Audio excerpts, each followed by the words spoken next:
सोलापुरातील मोहोळ इथं ईव्हीएम चक्क ढाब्यावर सापडल्याचा दावा राष्ट्रवादीच्या उमेश पाटलांनी केला। उमेश पाटलांच्या आक्षेपानंतर दोन्ही मशीन अधिकाऱ्यांनी ताब्यात घेत रीतसर पंचनामा करून स्ट्रॉंग रूम मध्ये त्या ठेवलेल्या आहेत। नेमकं काय घडलं होतं पाहूयात या रिपोर्टमधून।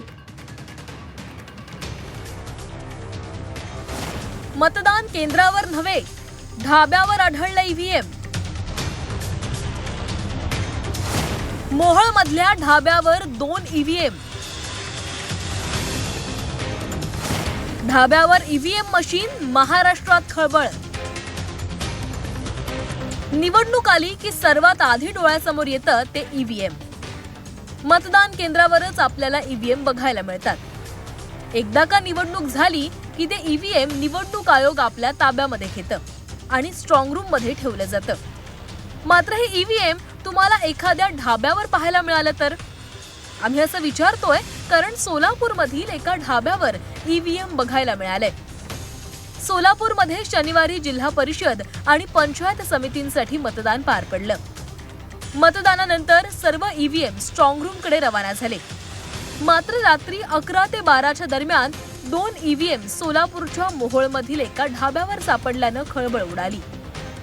राष्ट्रवादी काँग्रेसचे उमेदवार उमेश पाटील यांनी हा प्रकार उघडकीस आणला आणि त्यांनी या संबंधित व्यक्तींना जाबही विचारलाय।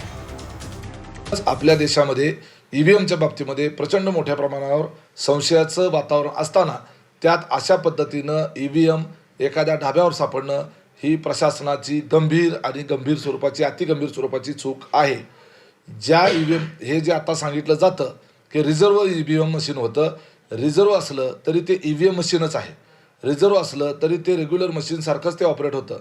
त्याला बॅटरीमध्ये असतं, ते कुठंतरी गुपचूपरित्या त्याच्यामध्ये मतदान लोड करता येऊ शकतं आणि ते मतदान लोड करून तेच मशीन ज्या ॲक्च्युअल मशीन जिथं आहे त्या मशीनच्या जागी हे रिप्लेस देखील केलं जाऊ शकतं।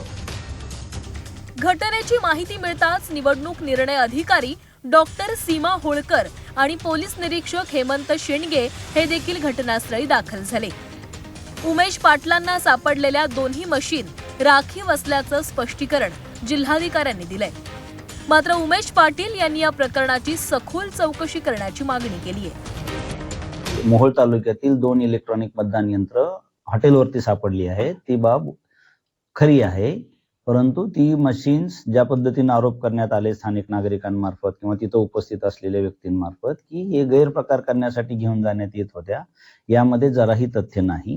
ही आमची राखीव मतदान यंत्र आहेत जे मोहोळ तालुक्यामध्ये जवळपास 30 झोनल अधिकारी असतील, तर अशा प्रत्येक झोनल अधिकाऱ्याकडे 2च्या संख्येनं आम्ही त्यांच्या कार्यक्षेत्रात अचानकपणे कुठली मशीन बंद पडली तर वापरता यावी या कारणासाठी दिलेलं आहे। उमेश पाटलांच्या या मागणीवरून भाजपनं त्यांच्यावर टीका केली आहे। उमेश पाटलांनी स्टंटबाजी केल्याचा आरोप भाजपचे जिल्हाध्यक्ष शशिकांत चव्हाणांनी केलाय, तर शिवसेना उद्धव बाळासाहेब ठाकरे पक्षाच्या अंबादास दानवेंनी यावरून निवडणूक आयोगावरच गंभीर आरोप केलेत। ज्यांना मतदान प्रक्रिया समजते, जो ग्राउंडवर जाऊन मतदान प्रक्रिया पूर्ण करतो त्याला जे कळतं, पण स्टंटबाजी करणाऱ्या व्यक्तीला ह्या गोष्टी कळत नाही, कारण त्यांना फक्त स्टंटबाजी करायची होती। निवडणूक प्रक्रियेमध्ये उमेश पाटलांनी पूर्ण प्रचार यंत्रणेमध्ये पूर्ण स्टंटबाजीच केली। ईव्हीएम मशीन धाब्यावर सापडणार तर याला कारण काय देणार? ईव्हीएम मशीन तर हँडल करत नसतात। ईव्हीएम मशीनला कोणतं तरी वाहन असतं, जनरली एसटी असते किंवा एखाद्या ठिकाणी एखादं दुसरं वाहन शासकीय नसेल तर एखादा ॲक्वायर केलेलं हायर केलेलं वाहन असतं। परंतु हे ढाब्यावर ईव्हीएम मशीन कसं, हा प्रश्न आहे। खरं तर ईव्हीएम वर वारंवार अशा पद्धतीनं शंका निर्माण होते आणि याच्यात निवडणूक आयोग स्पष्टपणे दिसतंय की सत्ताधारी पक्षाला काहीतरी काळबेरं करून मदत करतो। प्रशासनाकडून ते ईव्हीएम राखीव असल्याचं सांगण्यात आलंय। मात्र तरीही मतदान प्रक्रियेत सर्वाधिक महत्त्वाचं असलेलं ईव्हीएम अशा प्रकारे कुठेही ठेवलं जाणार असेल तर ते अत्यंत गंभीर अशी बाब आहे। अभिषेक आदेप्पा, झी 24 तास, सोलापूर।